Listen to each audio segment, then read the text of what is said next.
कहते हैं दिल्ली दिल बरों की है, दिल जलों की है। कहते तो ये भी हैं कि दिल्ली दिल फरेबों की भी है। और लकी यानी कि लक्ष्मण लाल अग्रवाल में ये सारे गुण मौजूद थे। लोग उसकी शक्ल को देखकर ही कह देते थे, अबे दिल्ली से हो क्या।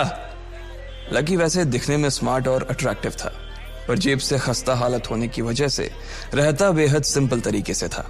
शर्ट का रंग उड़ा हुआ और पैंट से पैबंद जुड़ा हुआ।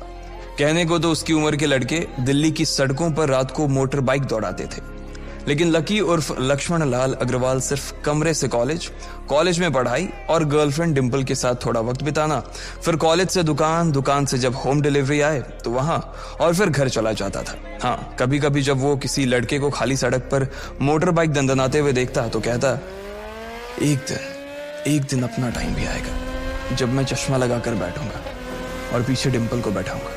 देखना, जब वो मेरी कमर में अपना हाथ कसेगी और मैं तेजी से मोटरसाइकिल को इंडिया गेट के आसपास दौड़ाऊंगा तो सारे दिल्ली का दिल हम दोनों को देखकर जलेगा। दुकान में रखा हुआ बर्नॉल भी काम नहीं आएगा। लकी ने कहा और अपने हाथ में बर्नॉल की क्रीम को दबा दिया। जैसे ही उसने क्रीम को दबाया, उसका क्रीम बाहर आ गई। अबे गाधे, क्या कर रहा है? वो कोई स्पंज की गेंद है क्या जो उसे दबा रहा है? दुकान के मालिक ने उससे फटकारते हुए कहा और उसके सर पर एक चपत लगा दी। Sorry sir. लकी ने अपना सिर बचाते हुए कहा। वो खरोल बाग में स्थित एक छोटी सी मेडिकल स्टोर पर काम करता था। उसकी दुकान का नाम था चमन मेडिकल स्टोर और उसके ओनर का नाम था चमन लाल। लकी पिछले 5 साल से इन्हीं की दुकान पर काम कर रहा था। यहाँ इस छोटी सी शॉप पर काम करना उसकी मजबूरी थी। लाइफ में कंगाली की वजह से उसे कॉलेज में पढ़ाई पूरी करने के लिए पार्ट टाइम जॉब करना था। उसने कई अच्छी जगह अच्छी तनख्वाह की नौकरी ढूंढी पर नहीं मिली और वो इस मेडिकल स्टोर पर ही अटक गया। गधे, अब इसके पैसे क्या तेरा बाप भरेगा? कटेगा। इसका पैसा भी तेरी तनख्वाह से कटेगा और एमआरपी से डबल रेट में कटेगा। चमन ने अपने दांतों को किचमिचाते हुए कहा। गुस्से की वजह से उसकी नाक फूल गई थी और लकी की सांसें। उसने घबराते हुए ओनर से पूछा, एमआरपी से डबल क्यों सर जी? ताकि अगली बार से ऐसी कोई हरकत करने से पहले तू डबल बार सोचे, चमन ने कहा और उसके हाथ से ट्यूब छीन ली। उसका जी तो चाह रहा था कि वो लकी की खोपड़ी पर एक और बार अपना हाथ साफ कर ले, लेकिन उससे पहले ही दुकान का फोन बजने लगा। फोन की घंटी बजते ही लकी को वहां से निकलने का मौका मिल गया और वो भागते हुए फोन उठाने के लिए चला गया। हेलो जी, करोल बाग के बेस्ट मेडिकल चमन मेडिकल स्टोर से बोल रहा हूं, बताइए क्या काम था? ये लकी की पेटेंट लाइन थी। चाहे कहीं से भी फोन आए, लेकिन उसे फोन पर बस यही बोलना था। जैसे ही इधर लकी ने अपनी बात कही, उधर से जवाब आया, मैं ब्लूमिंग नाइट होटल के कमरा नंबर 303 से बात कर रहा हूँ। एक छोटा सा ऑर्डर है, नोट करो और जल्दी से होटल पर डिलीवर करवा दो। वो एक लड़के की आवाज थी। उसकी आवाज में काफी भारीपन और एक अजीब सी जल्दबाजी थी। जैसे ही लकी ने वो आवाज सुनी, पता नहीं क्यों उसे वो आवाज जानी पहचानी सी लगी। जी सर, बताइए आपका क्या ऑर्डर है? हाँ तो लिखो, हार्ट प्ले के 2 पैकेट और 1 पैकेट टिश्यू। लकी, जो कि अपना पेन लेकर खड़ा था, हार्ट प्ले का नाम सुनते ही झिझक गया। असल में हार्ट प्ले नाम का एक कंडोम आता था और इसलिए उसका नाम सुनते ही लकी शर्मा गया था। इतने साल से भी मेडिकल की स्टोर पर काम करने के बाद उसे इन चीजों का नाम सुनने में शर्म आती थी। हेलो भाई, लिखा कि नहीं लिखा? उस आदमी ने फिर से लकी से पूछा। जी सर, लिख लिया सर, लिख लिया। लकी ने खिसिया कर हंसते हुए कहा। लिख लिया तो फिर लेकर निकल, उस लड़के ने कहा। उसकी आवाज सुनकर ना जाने ऐसा क्यों लग रहा था कि वो बहुत बड़ा आदमी था। जी सर, मैं सर, लेकिन सर बाहर तो बारिश हो रही है, लकी ने कहा। उसने देखा कि बाहर बहुत तेज बारिश हो रही थी। उनकी दुकान के सामने पानी भर गया था और तेज हवाओं की वजह से चमन मेडिकल स्टोर का बोर्ड भी गिर गया था। लकी को लग रहा था कि वो इतनी तेज बारिश में अभी एकदम से तो नहीं निकल पाएगा, तो उसने उस लड़के को समझाते हुए कहा, सर मैं ऑर्डर तो ले आऊंगा पर थोड़ा टाइम लग जाएगा, बारिश थोड़ी थम जाए आप। इससे पहले कि वो कुछ आगे बोल पाता, फोन पर लड़का बोल पड़ा। तुम्हारे मालिक को पता है कि तुम मल्होत्रा जी के लड़के को मना कर रहे हो? हाँ पता है, बारिश हो रही है, इसलिए सारा सामान अच्छे से थैली में पैक करके लाना और लेट नहीं होना चाहिए, समझे? उस लड़के ने कहा और इससे पहले कि लकी आगे कुछ कह पाता, उसने फोन काट दिया। उधर से लकी के दुकान का ओनर उसे घूर कर देखा जा रहा था। लकी के हाथ में पेन और पेपर देखकर ही वो समझ गया था कि उसके पास कोई ऑर्डर आया था। आज वैसे भी इतनी बरसात होने की वजह से सुबह से इक्का दुक्का ग्राहक ही दुकान पर आए थे। ऐसे में उसकी दुकान का मालिक एक भी ऑर्डर को छोड़ना नहीं चाहता था। वो लकी को देख रहा था और लकी बारिश की ओर देख रहा था। बारिश का बहाना नहीं चलेगा, जाना पड़ेगा, चमन लाल ने कहा। मैं बहाना नहीं कर रहा सर, थोड़ी बारिश धीमी हो जाए तो मैं चला जाऊंगा। अभी आप खुद ही देखिए कितनी तेज बारिश है। वो पता नहीं कोई मिस्टर मल्होत्रा का कोई बेटा कुछ ज्यादा ही जल्दी में था। मैं साइकिल से तो पहुंच नहीं पाऊंगा इतनी जल्दी। लकी ने उनकी ओर देखते हुए कहा। क्या कहा? मिस्टर मल्होत्रा जी का बेटा? तू मेरी दुकान बंद करवाएगा क्या? अभी क्या भी निकल उनका ऑर्डर लेके, वो हमारे बहुत पुराने कस्टमर है, चमन ने कहा। पर लकी ने कहा ही था कि चमन बोला। पर कुछ नहीं, तू मेरी मोटरसाइकिल ले जा, उसने गुस्से में कहा। अरे सर जी, 200 के ऑर्डर में मुश्किल से 40 रुपए बचेंगे, इससे 3 गुने का तो पेट्रोल ही लग जाएगा, और अगर गाड़ी रास्ते में बंद हो गई तो अलग से खर्चा, लकी ने समझाते हुए कहा। वो जानता था कि उसका मालिक इन सब बातों पर ध्यान नहीं देने वाला। चमन लाल बोला। कोई बात नहीं, तू जा, चाहे जो हो जाए ग्राहक नाराज नहीं होना चाहिए, और वैसे भी वो मल्होत्रा जी का बेटा है। चमन लाल ने मोटरसाइकिल की चाबी लकी की ओर उछालते हुए कहा। लकी ने चाबी ली। उसे देखकर उसके अंदर मिक्स फीलिंग आ गई। एक तो वो बहुत खुश हुआ कि बड़े दिनों बाद बाइक चलाने को मिलेगी, पर वहीं दूसरी तरफ दुखी इसलिए हुआ कि बाइक मिली भी तो ऐसी तेज बारिश में, अगर खराब हो गई तो इसकी चपत भी उसके सिर पर ही पड़ेगी। वो मुंह लटकाकर रेनकोट और हेलमेट पहनते हुए वहां से निकल गया। बाहर आकर बाइक को देखा तो लकी ने मन में सोचा, चलो ठीक है, जो होगा देखा जाएगा, कम से कम बाइक तो चलाने को मिल रही है। दरअसल लकी इतने साल काम करने के बाद भी अपने लिए एक मोटरसाइकिल नहीं ले पाया था। लकी की तनख्वाह ही इतनी भर थी कि सिर्फ उसके कमरे का किराया, उसकी साइकिल में डालने वाली हवा का खर्च, बिजली पानी का बिल और डिम्पल के साथ महीने में 1-2 बार बाहर खाने का खर्चा ही निकल पाता था। उसे डिम्पल की कही बात अक्सर याद आती थी। लकी, अगर अगले 2 महीने में तूने बाइक नहीं खरीदी ना तो मैं तेरे से ब्रेकअप कर लूंगी, देखना। असल में डिम्पल को लकी के साथ बाइक पर घूमने की बड़ी तमन्ना थी। लकी की इस उजाड़ जिंदगी में एक वही तो थी जिसके लिए जिंदा रहने को उसका जी चाहता था। जब भी वो उससे बाइक की बात करती तो लकी डिम्पल की इस बात को हंसकर टाल देता था। वो अपने मन में इस बात को अच्छे से जानता था कि डिम्पल उससे बहुत प्यार करती थी और वो उससे कभी छोड़कर नहीं जा सकती थी। वो दोनों एक दूसरे में ऐसे घुले मिले थे जैसे बादल बरसात में घुल जाती है। लकी को डिम्पल बहुत पसंद थी और वो उसके लिए दुनिया जहां की खुशियां खरीद कर ला देना चाहता था। वो चाहता था कि एक दिन वो डिम्पल को प्लेन में बैठाए, लेकिन उसके ये सब ख्वाब इस कम तनख्वाह की नौकरी की वजह से कभी पूरे नहीं होने वाले थे। पर आज उसके पास एक मौका था। वो डिम्पल को अपने साथ इस बारिश में राजपथ घुमाना चाहता था।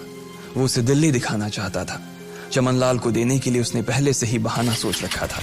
बस जल्दी से वो ये डिलीवरी देकर सीधे डिम्पल के पास ही जाने वाला था। उसने होटल ब्लूमिंग नाइट के बाहर मोटर बाइक पार्क की और सीधे होटल के अंदर चला गया।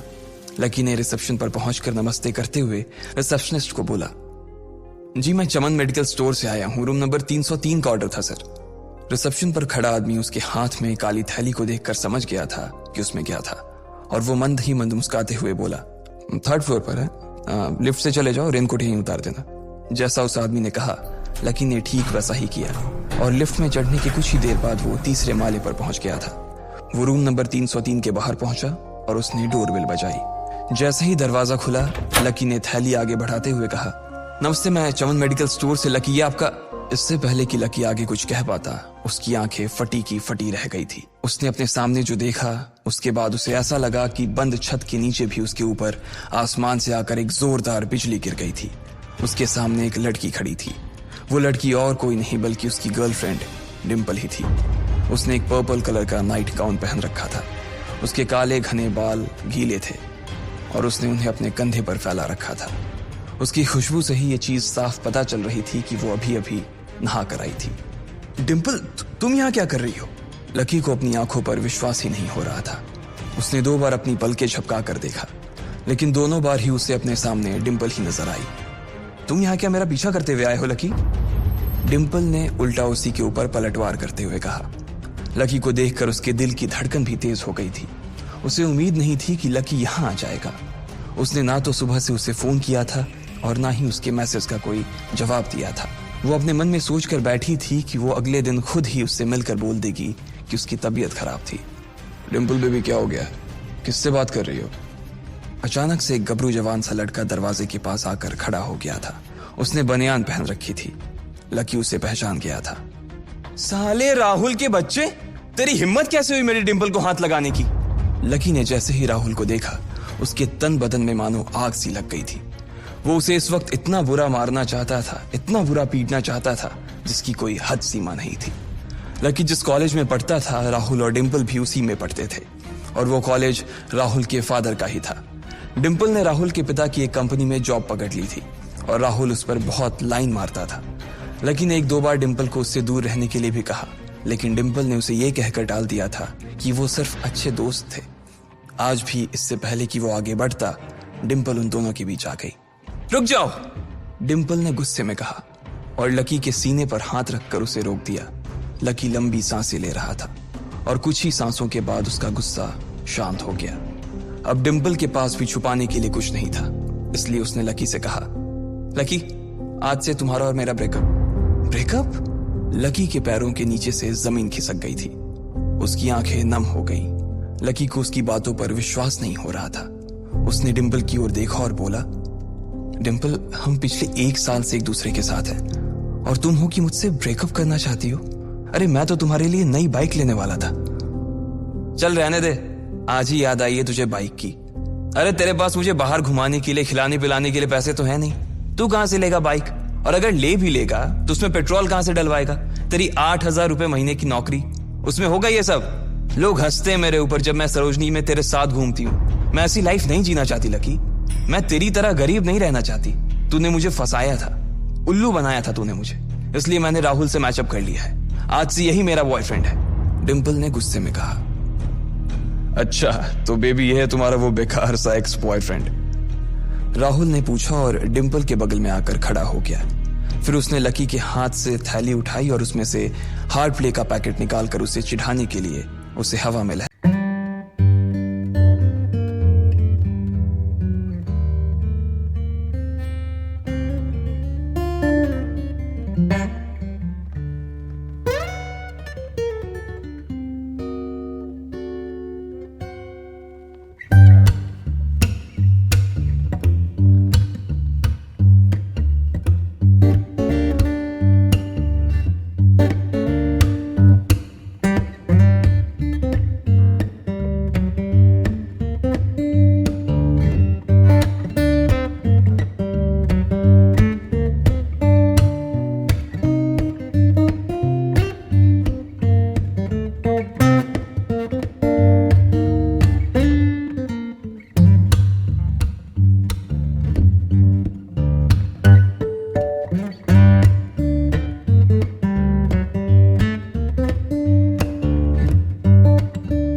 वो तो उसके साथ घर बसाने की सोच रहा था, लेकिन अच्छा हुआ कि उसने पहले ही उसका घर बर्बाद होने से बचा लिया।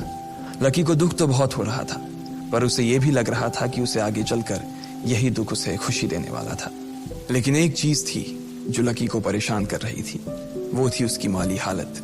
उसकी जेब इतनी तंग थी कि उसे फटी हुई जेब की पैंट पहनकर घूमना पड़ता था। कभी कभी तो लकी सिर्फ रोटी खाकर दिन काट लेता था। वो कब से कोशिश कर रहा था कि कोई अच्छा काम पकड़ सके, लेकिन उसे कोई काम देने को राजी नहीं था।